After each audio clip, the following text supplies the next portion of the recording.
Yesu nashimwe cyane.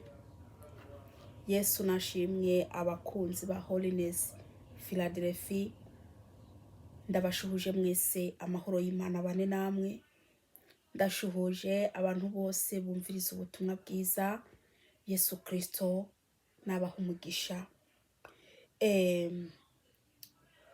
Ndakuzaniye ubutumwa bwiza mwene data. Ndakuzaniye ubutumwa bwiza muma muri muranyumviriza. Ndakuzaniye ubutumwa bwiza mu papa uri muranyumviriza. Ndakuzaniye ubutumwa bwiza we wa mukobwa we wa musore we. Ndakuzaniye ubutumwa bwiza buvuga ko udakwiye gukunda isi. Haleluya. Ntimugakunde isi. Yesu Kristo natugeneza cyane. Yamara ijambo ry'Imana iratubuza gukunda isi cyangwa se biri mu isi.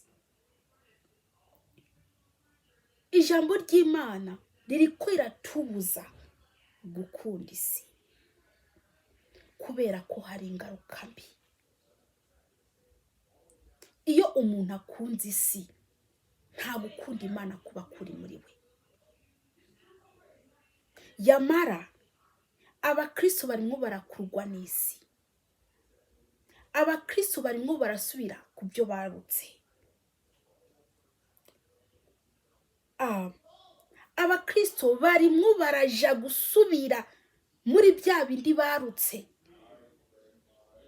Reka ndababwire bene data.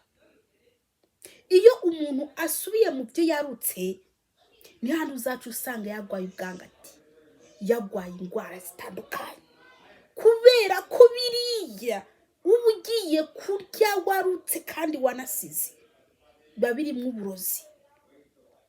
Ariko noneho ijambo rigiye kutubwira ngo ntidukunde isi. Haleluya. Mukobwa nje kukubwira ati ntukunde isi. Musore nje kukubwira ngo ntukunde isi. Mumama mupapa nje kukubwira ngo ntukunde isi. Kubera ko ukunda isi nibiri mu isi, ugukunda Imana ntago kuba kuri muri we. Dusenge Imana. Uyu munsi turasoma muri Yohani wa mbere igice 2 ku murongo wa 15. Yohani wa mbere igice 2 ku murongo wa 15. Haleluya. Abantu benshi barimo barakunda isi. Isi yabakuruye, bayisubiyemwo, abari barayivuyemwo bayisubiyemwo, abandi nabo bayirimwo, bakunda iby'isi, inzoga zarabanyoshe, ubusambanyi bwarabanyoshe. Ibyo byose ni ugukunda isi. Yamara ukunda isi wese nta gukunda Imana kuba kuri muri we. Data mu izina rya Yesu Kristo Umunyanazareti, ndagushima ndaguhimbaje. Ndagushima ko aya magambo ugiye kudushikiriza. Ndakwinginze Data wa twese ugire neza abantu bawe. Mwami Yesu ubakurugutura amatwi, ubafungure n'imitima yabo kugira ngo ijambo ryawe ryinjire. Uri Uwiteka niryo zina ryawe, nta yindi Mana iri hatari wowe. Data wa twese ndabuheje Shatani n'abadayimoni mu izina rya Yesu Kristo Umunyanazareti. Ndakwinginze Uwiteka uburinzi bwawe bukomeye bumanuke maze bukikuze hano. Uri Uwiteka niryo zina ryawe. Ndakweretse abantu bawe bagiye kumva ijambo ryawe. Mwami ubaha umugisha ni mu izina ryawe Yesu Kristo Umunyanazareti. Amen. Reka dusome ijambo ry'Imana. Yohani wa mbere igice 15 nako igice 2 igice 2. Yohani wa mbere igice 2 ku murongo wa 15. Dusome mu izina rya Yesu Kristo. Ntimugakunde isi canke ibiri mu isi. Umuntu niyakunda isi, ugukunda Data wa twese ntikuzoba kuri muri we. Subiremwo. Ntimugakunde isi canke ibiri mu isi. Umuntu niyakunda isi, ugukunda Data wa twese ntikuzoba kuri muri we. amena. Yesu Kristo natubwiye neza ngo ntimugakunde isi. Iri ni ijambo riziye umuntu wari we wese yitwa ngo ni umukristo. Wewe uvuga kuri umukristo, ijambo rije rikubwira ngo ntugakunde isi, kubera ko Imana yo mu ijuru iri kirakureba, iri kirareba umutima wawe ukuntu mbese uri muragambira gusubira mu by'isi wari warabivuyemo. Imana iri mwirareba ukuntu wewe uri kurakunda iby'isi. Utwo tumini mwambara n'utwisi, n'utwo bataramenya Imana. Uko kuntu muri ko murigira nuko bataramenya Imana. Ayo ma makeup mwisiga nibyo bataramenya Imana. Yamara ngo ntimugakunde isi, kuko abakunda isi cyangwa biri mu isi nta gukunda Imana kuba kubarimo. Yamara ntimuze muvuga ngo muri abakristo ariko mwambara iki? Kandi mwambara iki? Mwambara ubusa. Wavuga kuri umukristo gute kandi wambara ubusa? Isi ko mbese wayambaye, warambaye isi guhera ku mutwe kugera ku ino, wambaye isi. Isi ni ikubonekaho. Ugukunda isi kukuriko. Rero iyo umuntu akunze isi nta gukunda Imana kuba kuri muri we. Ugukunda isi n'ugusambana, kwishira k'ibintu by'ibi makeup, kwisukisha ibyo bintu, ibyo bintu byose ngo nibigezweho, ibyo byose ni iby'isi. Nta mukristo aba akwiye kwigira nk'ab'isi. Yamara mwene data uri muranyumviriza, umuntu wese yishize mu by'isi nta jura afite. Shaka ubuvuga ubutumwa, shaka ubura umuhanuzi warigize nk'uw'isi rwose, warakunze iby'isi, warakunze isi, nta gukunda Imana kukurimwo. Shaka ubura umuvuga butumwa, uri pasiteri, uri representa, uri mama pasiteri, ukunda iby'isi, nta gukunda Imana bikurimo. Icyo nakubwira cyo, wari ukwiye kwihana ukava mu nzira zawe mbi. Benshi muri abasambanye mwitwa ngo muri abakristo, ukazasanga umukristo yakunze isi kabisa ku buryo agenda arangije kuvuga ubutumwa agenda gusambana, kandi akavuga ngo nta kibazo. Yamara imbwa n'abarozi bazaherera hanze. Imbwa n'abarozi n'abasambanyi n'abashakanye n'abaki bose bazasigara hanze. Reka ndakubwire, utwo tuguru twawe werekana uri muravuga ubutumwa mu ntege hawe hakagaragara, ibice by'amabere yawe bikagaragara, ukavuga ngo uri ko nguraja mu ijuru. Mwene data, nta juru ufite. Reka kwiyorohereza, kubera ko tayari isi yaramaze kugira iki, ambese isi yaramaze kukwinjira. Ntago ufata Imana ngo ufate n'isi ngo bivanganye, ntibibaho. Ukwiye guheba iby'isi, ukwiye guheba iby'isi kugira ngo uzuronke ubugingo. Haleluya. Mukobwa uri muranyumviriza, iyo nzira uri muranyuramo yo kwiyambika utumini ugaca wambara n'udupasuwa, ndakubwije ukuri uri murarimbuka. Nta byiza.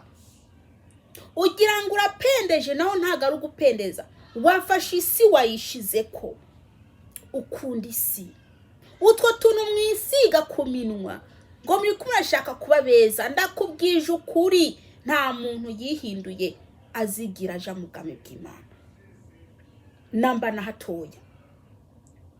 Muri ko muranywa inzoga mwihishije, muri ko muriba, muri ko murakora ibyaha bitandukanye, yamara mukavuga muti ngo murakijijwe, ngo muzaja mu bwami bw'Imana. Nta munyabyaha azigira aja mu ijuru keretse yihana akava mu nzira ziwe mbi.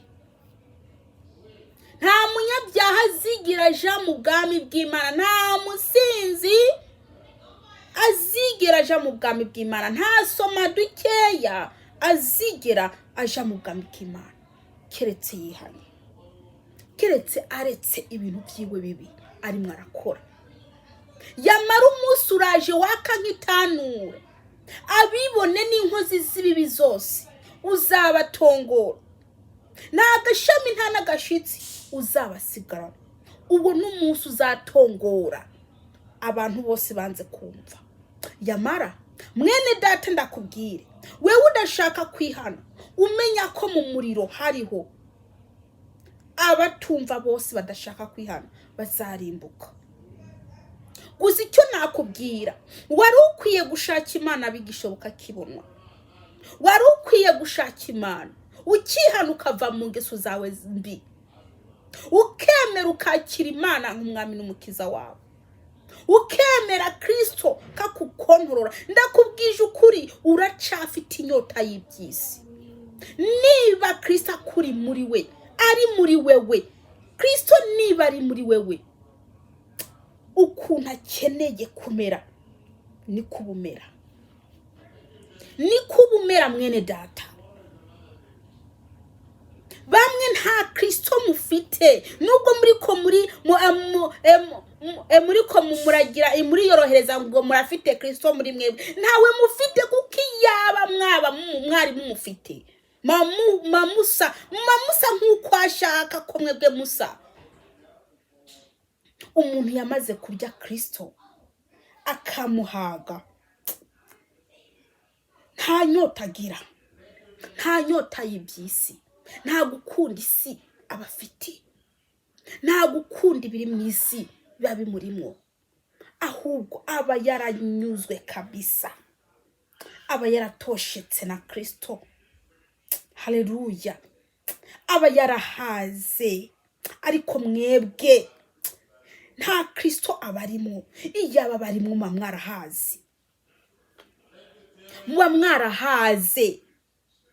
Mufite inyota y'ubusambanyi, y'ubujura, yo kwiyambika ubusa, inyota yo kwikinisha, maze mukavuga ngo murafite Kristo muri mwebwe. Iyo umuntu amaze kwakira Kristo umwami n'umukiza, akaba koko Kristo amurimo, aramukura inyota yariyo yose, inyota y'isi, Kristo aragenda akayimukuramo. Ariko mwebwe mufite inyota y'ibyisi, inyota y'amaherena, inyota yo kwiyambika ubusa, inyota y'ubujura, inyota yo kwikinisha, yewe amarari yuzuye muri mwebwe. Ndababwiza ukuri, umuntu wese adashaka guhindukira Kristo azarimbuka. Ntimukunde isi cyangwa biri muri yo, kubera ko ugukunda isi, umuntu wese akunda isi, nta gukunda Imana biba bimurimo pe. Ijambo ryabivuze. Nimba uzi gukunda isi, nta Mana ikurimo rwose, ntutubeshe. Nubwo ugenda mu nshinga ngo ugiye kuririmba, ukaririmba, ukijuguta ngo ajye mu mwuka, nta mwuka wagiyemwo, uri kuratubesha. Nta mwuka wagiyemwo. Wewe wambaye akamini, amabuno yawe wahambiriye ngo wagiye mu mwuka. Uwo n'umwuka wahehe. Amabere yawe aragaragara ngo wagiye mu mwuka. Uwo n'umwuka wahehe wagiyemwo. Ufite intuzenye iherena ku zuru, ku mukondo amaherena, ariko ngo wagiye mu mwuka. N'umwuka wahehe. Uwo ntago ari umwuka wera ukurimo, ahubwo ni ya myuka. Ni ya myuka, kuko shitani bese yihindura umumarayika w'umuco, akinjira mu bantu, agakoresha bambaye utumini n'utuntu twose udupfuye, bakavuga ngo ni marayika w'Imana cyangwa se umwuka wera abarimwo. Imana yo mu ijuru ntago inezerewe nuko murikora mwebwe. Imana yo mu ijuru ntago inezerewe iyo iriko irabona mwebwe abagabo muri ko murasambana, muri ko murata abagore banyu mugenda gusambana, mukagenda kuryamana n'abandi, abagore banyu bari kuburi mu buriri, mu rugo, mbese kabisa mukanabesha ngo mwagiye ngo murahanana naho mwagiye gusambana, babagiye kubakora ku bwanwa, kubasokoreza ubwanwa. Zamaraye ukazavaho ngaho ukagenda gusangira kurya ingaburo yera, ngura umukristo. Imana yo mu ijuru izakubita itababarira. Imana yo mu ijuru izakubita itababarira. Niyo mpamvu uburake bw'Imana butazigera buva ku bantu, kubera ko abantu batumva, abantu ntibumva, abantu barazimiye, ntago bagishaka Imana, ahubwo barimo barashaka imigisha, barimo barirukira imigisha. Uwinjiye mu rushengero agenda gushaka imigisha, ugiye ku isheni y'umuntu agenda gushaka imigisha, ariko ijambo ryo kumubohora umutima ntago arikeneye, arimo arashaka umugisha.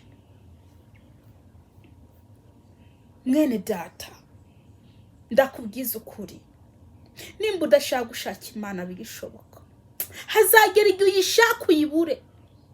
Muzajaraja mushaka Imana muyibure, muzayihamagara yage kwitaba, muzayihamagara iceceke, muzayihamagara iceceke yange kwitaba. ngo bazahamagara amazina, ngo bazahamagara amazina, nutumvamwo iryawe muririmbyi we uzarira, nutumvamwo iryawe yewe pasiteri uzarira, yewe diakoni nibamara guhamagara amazina iryawe ukaribura uzarira. Noneho ndakubwira icyo wari ukwiye gukora, wari ukwiye guhindukirira Imana bigishoboka, amazina atarahamagagwa. Yesu Kristo nabagiye neza, ntimugakunde isi, ntimugakunde isi. Data wa twese uri mu ijuru, ndagushima ko aya magambo duhaye, ndakwinginze ugiye neza abantu bawe, ubaheza agene mu izajya Yesu Kristo.